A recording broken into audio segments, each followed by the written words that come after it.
car, comme tu le sais peut-être, je suis passionné de cinéma, de séries. En général, tout ce qui tourne autour de l'audiovisuel. Et ça dépend des périodes, mais en général, je regarde du coup beaucoup de films ou de séries chaque semaine. Même si, avec les études et le travail, ce n'est parfois pas évident. Et comme j'ai eu le droit à une semaine de vacances récemment, j'ai pu rattraper un petit peu le retard que j'accumule, car tous les jours, il y a de nouveaux films que je veux voir, que je rajoute à des listes. Et je pense que je n'arriverai jamais à en voir le bout. Mais en attendant, je progresse et je découvre de bons et de moins bons films régulièrement. Donc là, je me suis dit qu'une petite chronique, en quelque sorte, sur mon avis, mes avis sur les films que j'ai pu voir, eh bien, j'espère que ça pourra t'intéresser un petit peu. Et, dans le pire des cas, au moins te détendre. Je me suis arrêté à 2 semaines, je crois. J'ai pris une liste des films et séries que j'ai regardés dans les 2 dernières semaines. Car si je devais parler de tout ce que j'ai vu dans les derniers mois, je pense que la vidéo durerait environ 3 jours. Donc je me suis fait une petite liste. Je précise, avant de commencer, que tu peux me retrouver sur Sens Critique, qui est mon site préféré pour le cinéma en France. Et c'est un site que j'aime beaucoup, qui contient énormément de films et de séries, et surtout qui a une excellente communauté pour en parler. Les amateurs peuvent écrire leurs propres critiques, et elles sont en général très travaillées, et je me base la plupart du temps sur les gens que je suis sur ce site pour me donner des priorités dans ce que je dois regarder. Et du coup, je mettrai le lien dans la description de mon profil. Comme ça, si tu veux, tu pourras aller voir mes notes. Et j'écris de temps en temps quelques critiques. Voilà. Mais je pense, si jamais le concept te plaît, faire d'autres vidéos de ce genre et parler un petit peu plus régulièrement de ce que j'ai pu visionner. Alors, on va faire dans l'ordre. Donc, il y a un petit peu moins de 2 semaines, j'ai décidé de me lancer un petit peu dans le cinéma sud-coréen. Alors, je pense que je vais mettre les affiches par ici. Et je commence donc avec Memories of Murder. Alors, je suis obligé de regarder ma fiche pour le nom du réalisateur, car je ne le connaissais pas. Enfin, indirectement. Il s'appelle Bong Joon-ho. Et en fait, je le connaissais indirectement, car j'avais vu, alors c'est Le Transperce-Neige en français, et c'est le même réalisateur.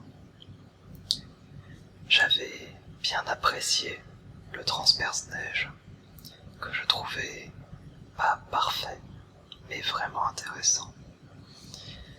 Mais là, je crois qu'avec Memories of Murder, je suis tombé sur sa pièce maîtresse, et d'ailleurs un des meilleurs films que j'ai pu voir. Je ne vais pas partir dans les détails sur chaque film, car je n'ai pas envie de spoiler. Je vais me contenter du synopsis de base et donner un avis simple pour éviter Memories of Murder, eh bien, il s'agit d'un film avec un côté un peu polar, enquête, sur un tueur en série dans la Corée du Sud. Mais ce qui est intéressant, c'est que le contexte est situé dans les années 1980. Et en fait, le film réussit à la fois à être un excellent film d'enquête, avec une ambiance vraiment comme dans les vieux polars, avec les détectives un peu désabusés, qui fument, ce genre de choses. Et en même temps, le film va beaucoup plus loin, car il montre les changements qu'il y a eu en Corée du Sud dans ces années 80 justement. L'année du contexte n'est pas du tout un hasard.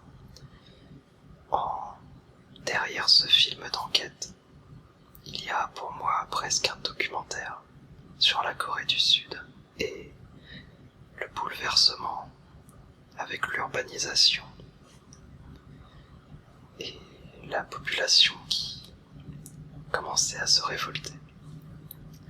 Je n'en dis pas davantage, si ce n'est que c'est un film très bien réalisé, c'est très sobre, les acteurs sont parfaits et du coup, il y a plusieurs propos qui sont véhiculés, mais toujours très finement.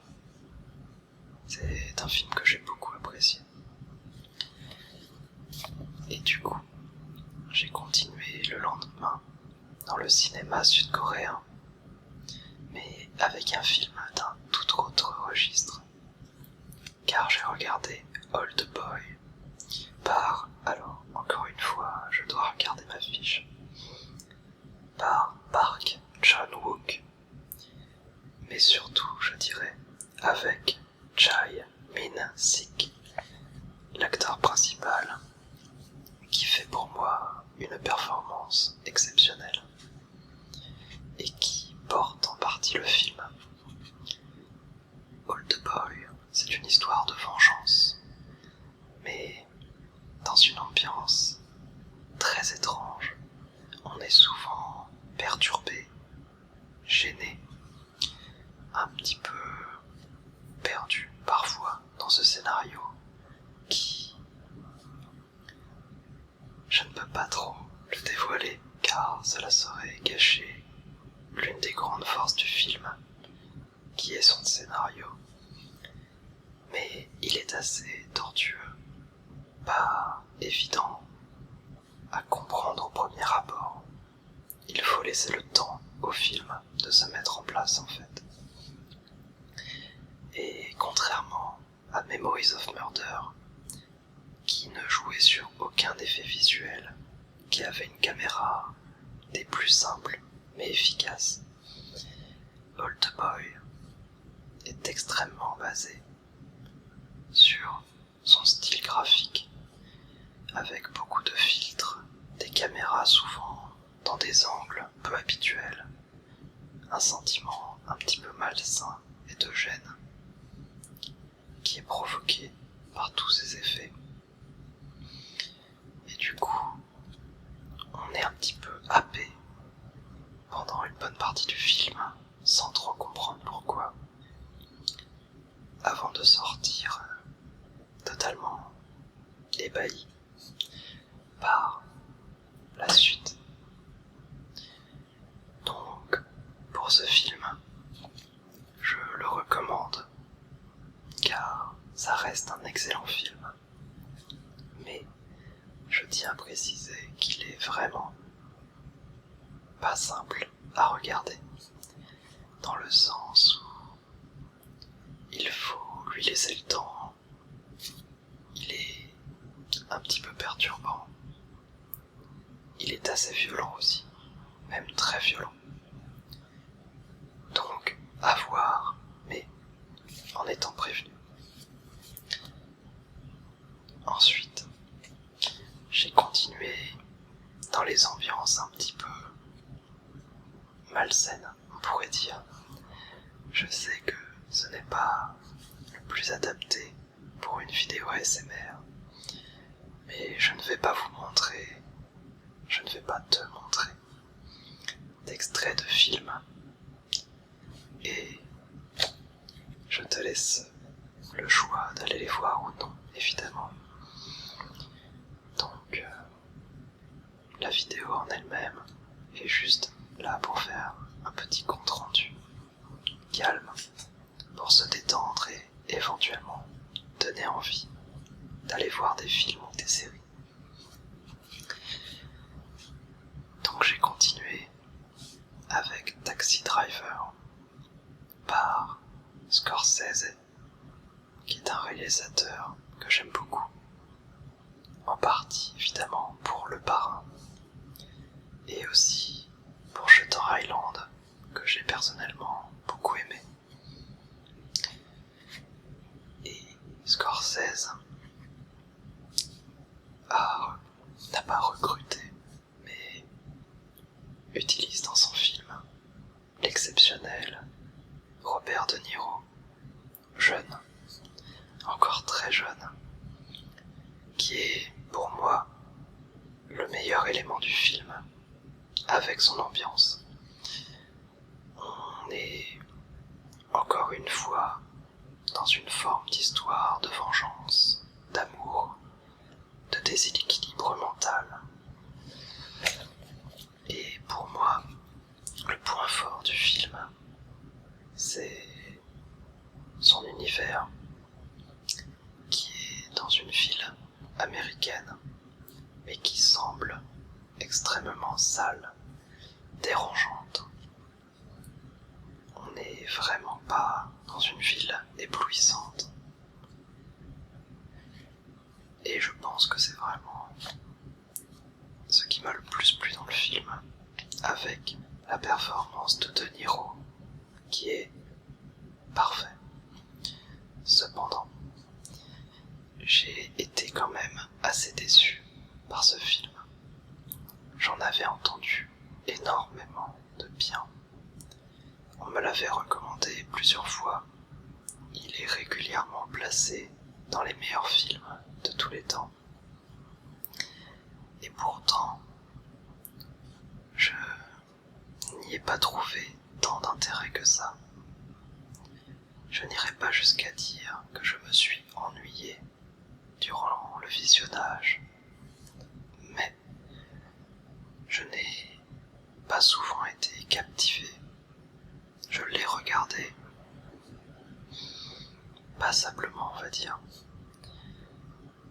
et j'ai été lire ensuite toutes les critiques sur ce film pour comprendre d'où venait l'engouement.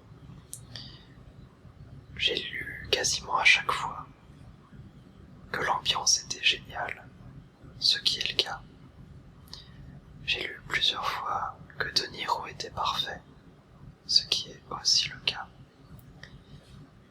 Mais ensuite, eh bien, je n'ai pas trouvé grand-chose d'autre.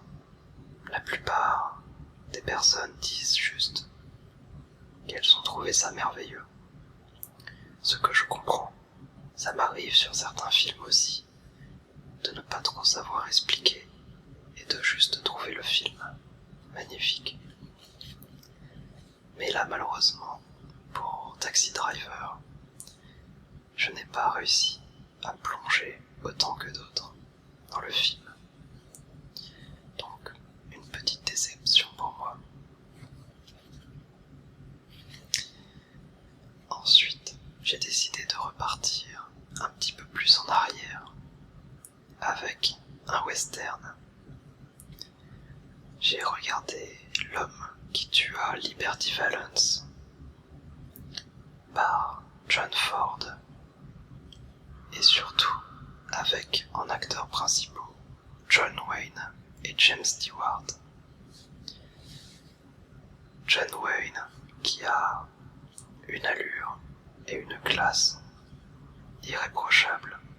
C'est un acteur vraiment fantastique qui donne un personnage Vraiment, il arrive à rendre plus profond son personnage, avec juste quelques lignes de dialogue. Et ce ne sont pas les lignes de dialogue qui donnent beaucoup de profondeur au personnage. C'est bel et bien le jeu de John Wayne. Quant à James Stewart, c'est un de mes acteurs préférés. J'ai adoré sa performance dans Rendez-vous, en anglais The Shop Around the Corner, qui est aussi un très vieux film, ou encore dans Fenêtre sur cour de Alfred Hitchcock. Je ne suis pas un grand fan de Hitchcock, mais j'ai beaucoup aimé Fenêtre sur cour, et en partie grâce à James Stewart. Donc, un western de John Ford qui regroupe les deux, ça ne pouvait qu'être un grand film. Désolé. Et c'est le cas. C'est un film qui parle de justice, de violence, de ce Far West sauvage et d'hommes au profil très différents qui vont quand même chacun tenter de se comprendre et de défendre leurs opinions. Je le recommande chaudement. C'est un de mes films préférés sur les 2 dernières semaines. Alors ensuite, évidemment, mon acteur préféré est probablement Brad Pitt.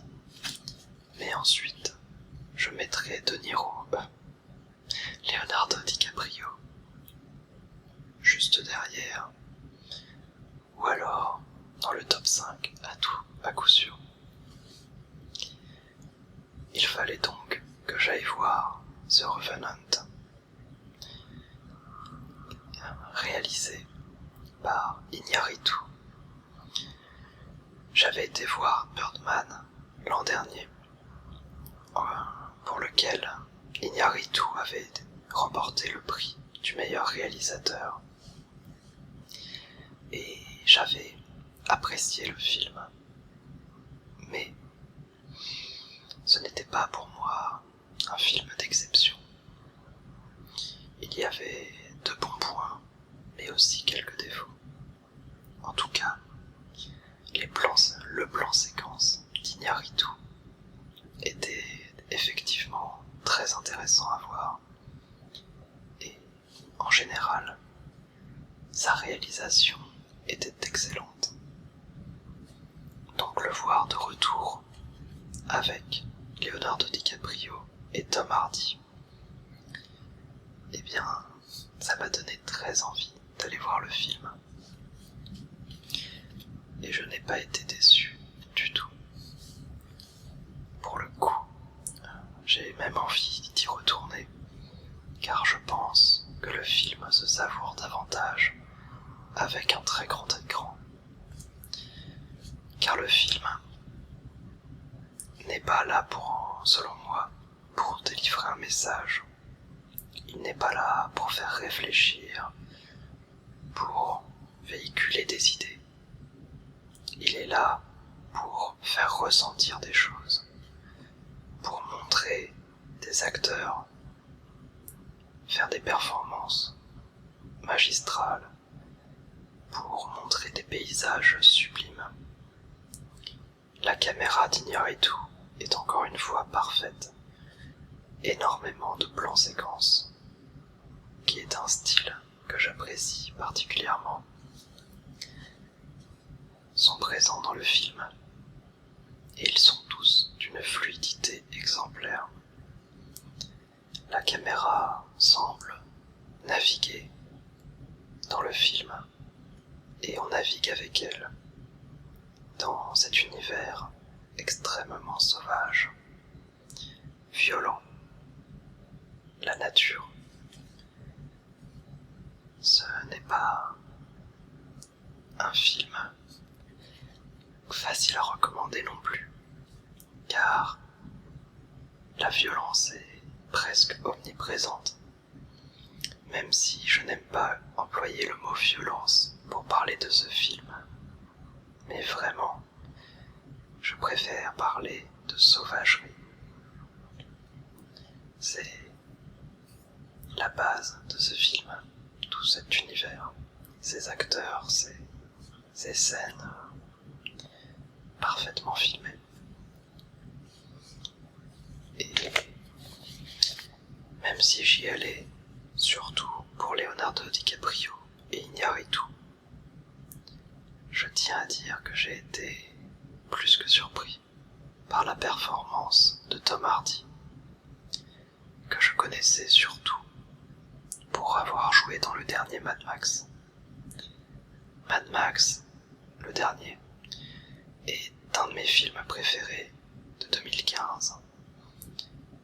Mais pourtant, je n'irai pas jusqu'à dire que Tom Hardy était parfait ou m'avait laissé sans voix.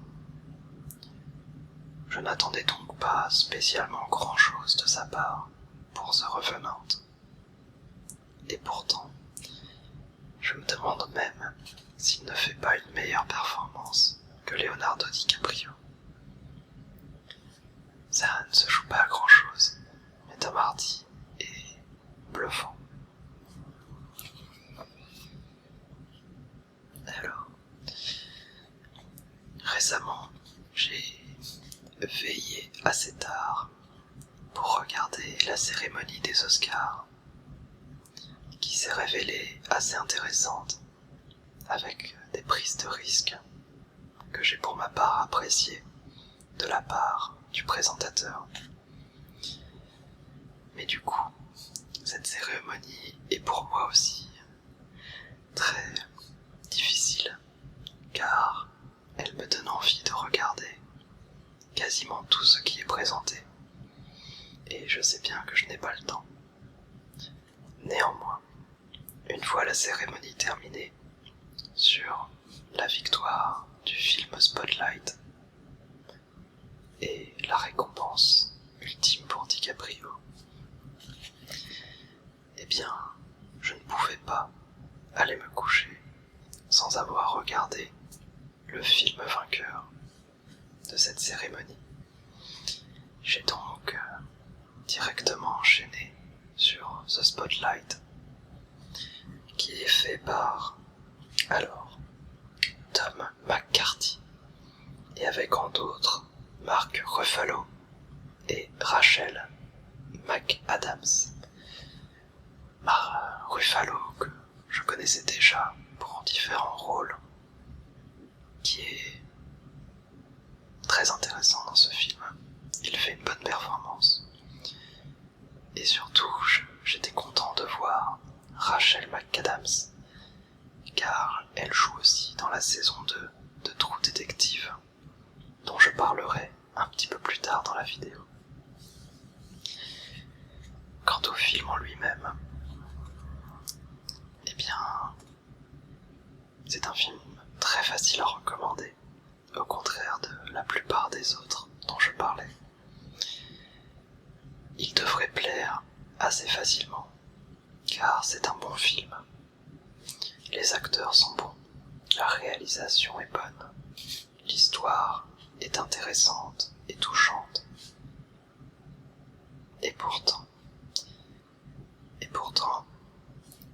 je ne l'ai pas trouvé magistral. Contrairement, par exemple, à The Revenant, qui pour moi faisait ressentir beaucoup de choses, proposait quelque chose de nouveau. The Spotlight est un excellent film, mais aussi extrêmement classique.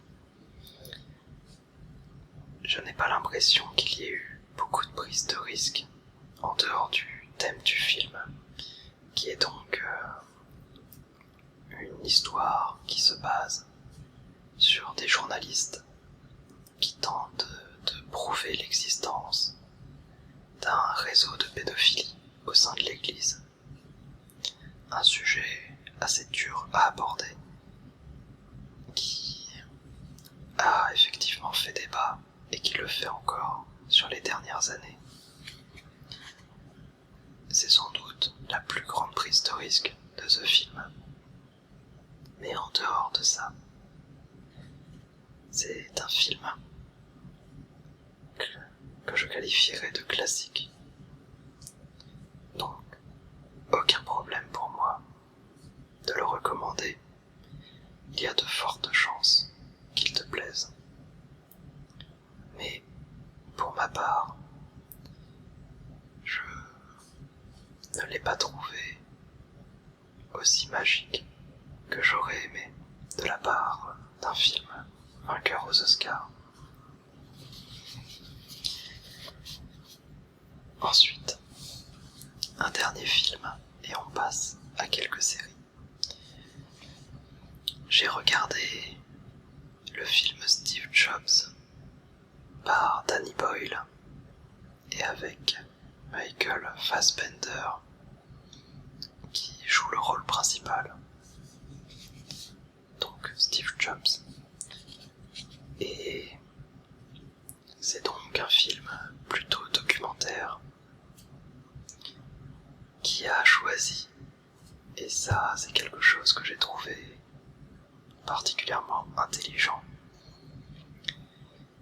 il a choisi de présenter le personnage de Steve Jobs via uniquement 3 scènes différentes.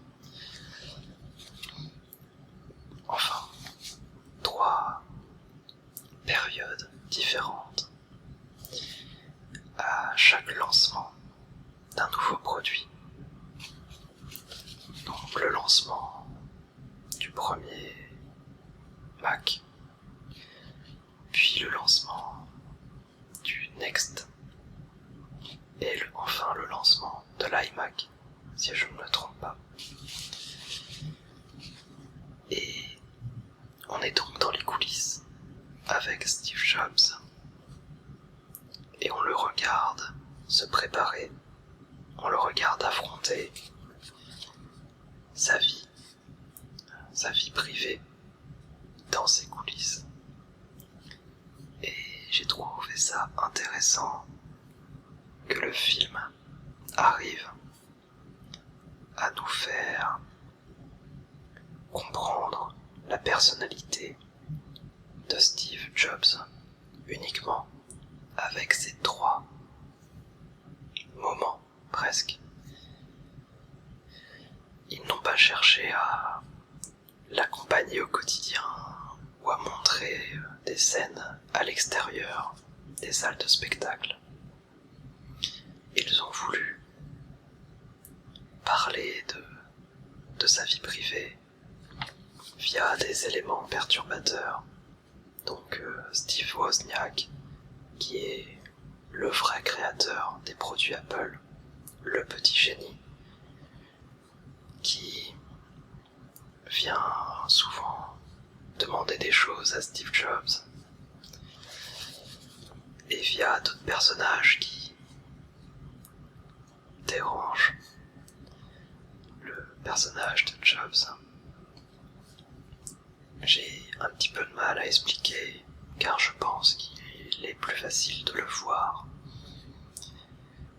Il a des défauts, c'est certain, le film n'est pas parfait, mais j'ai trouvé l'interprétation de Fassbender excellente. Il a d'ailleurs été nominé aux Oscars pour celle-ci. Et globalement, j'ai trouvé que le film avait osé quelque chose en choisissant de n'utiliser que ces 3 moments pour présenter tout un personnage. Je recommande donc, pour ma part.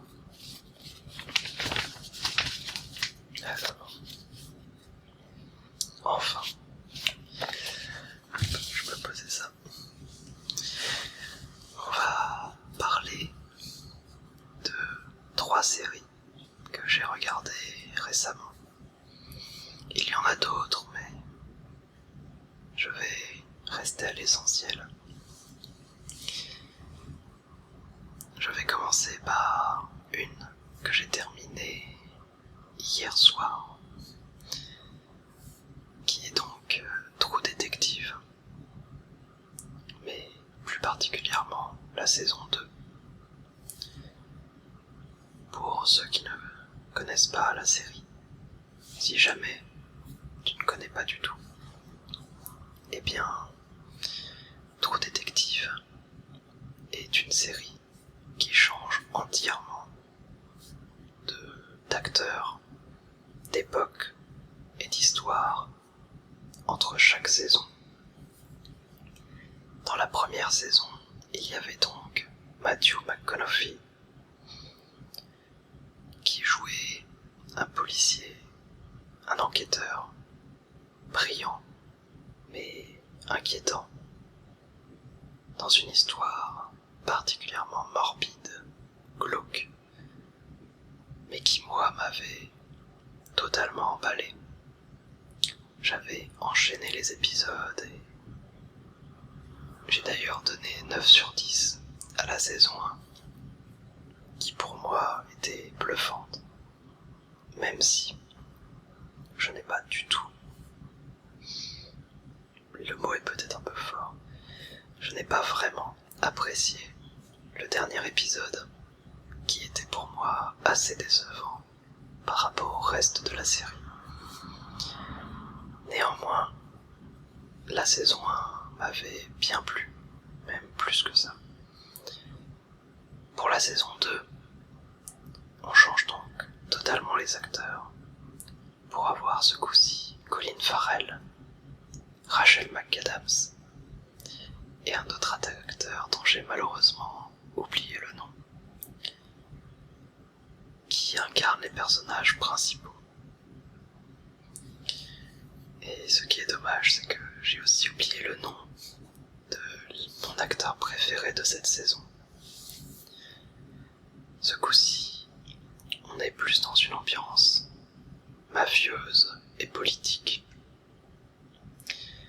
Et j'ai trouvé ça amusant, car la saison m'a globalement déçu. Je n'ai pas retrouvé cette atmosphère si spéciale de la saison 1. Ils ont voulu essayer autre chose, et j'apprécie. Mais pour le coup, ça m'a moins plu, tout simplement. Même si Colin Farrell est très bon dans son rôle, et globalement tous les acteurs sont excellents. C'est même le gros point fort de cette saison 2, les acteurs.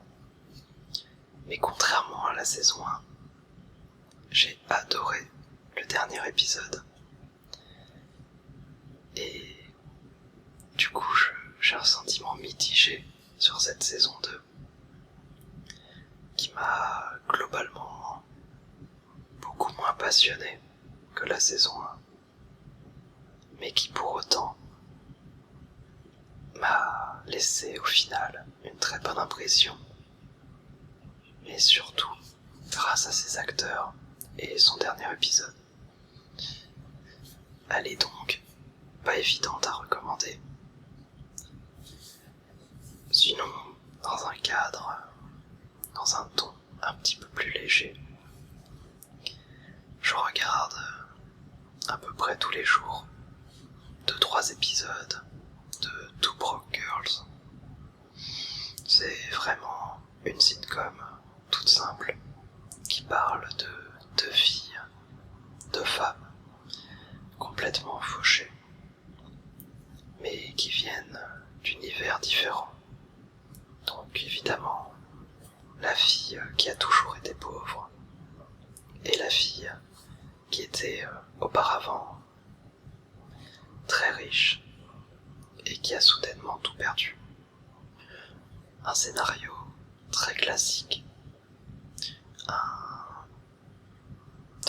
des blagues un petit peu simples parfois, pas très recherchées, et pourtant ça marche plutôt bien. Les acteurs sont assez attachants personnages font rire. C'est une série qui ne prend pas la tête du tout. Et juste pour regarder pendant leur repas, pour se détendre un petit peu le soir, eh bien, ça me plaît. Et enfin, voilà, c'est bien ce qui me semblait. Je voulais juste parler un petit peu de la série qui est devenue ma série préférée après son visionnage, que j'ai fini il y a déjà, je crois, 2 mois à peu près, peut-être un petit peu moins, mais dont j'ai quand même envie de parler dans cette vidéo. Il s'agit de Six Feet Under, qui est une série du début des années 2000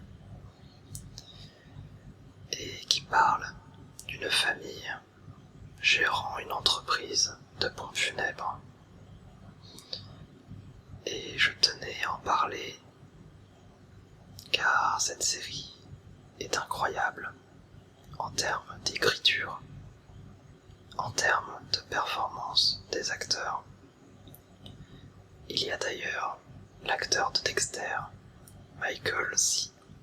Hall ou Hall, je ne sais pas comment on le prononce. En tout cas, Michael, et qui joue donc un des personnages principaux de cette série. Et je la recommande très chaudement, même si je sais qu'elle ne plaît pas à tout le monde. Et encore une fois, elle demande un peu d'investissement peut-être pour certains, pour s'y plonger, car le rythme est vraiment lent. Il n'y a pas spécialement d'action, c'est surtout basé sur le développement des personnages, sur le scénario, sur les dialogues. Et si on apprécie si on se base sur une qualité d'écriture pour possiblement apprécier une série, alors Six Feet Under est sans doute la meilleure que j'ai vue dans cette catégorie. Il y a une quantité incroyable de thèmes qui sont abordés avec finesse et justesse, en passant par la mort tout simplement, l'homosexualité,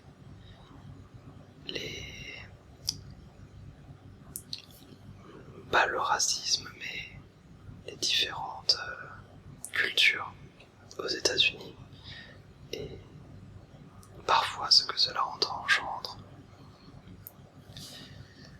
et beaucoup d'autres, le rejet, le besoin d'admiration. Je ne peux pas tous les citer, mais dans tous les cas, c'est toujours parfaitement traité selon moi.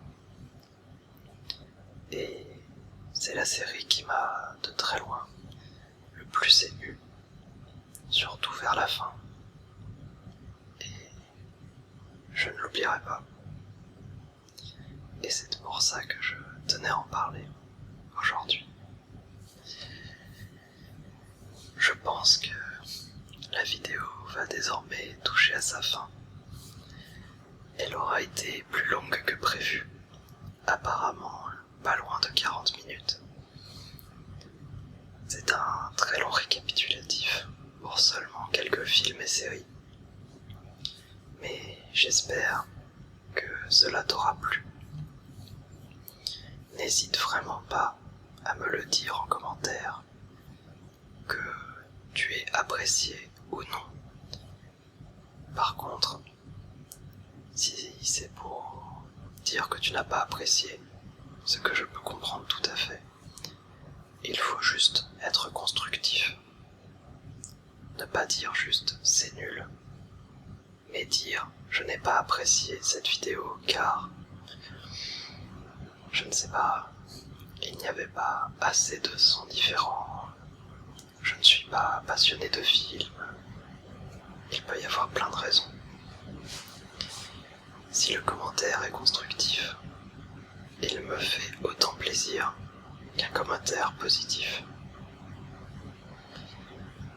En tout cas, n'hésite pas à m'en laisser un pour me laisser savoir si tu as envie de voir d'autres vidéos de ce genre. Pour ma part, j'aimerais bien proposer régulièrement, peut-être une fois par mois, ce genre de récapitulatif.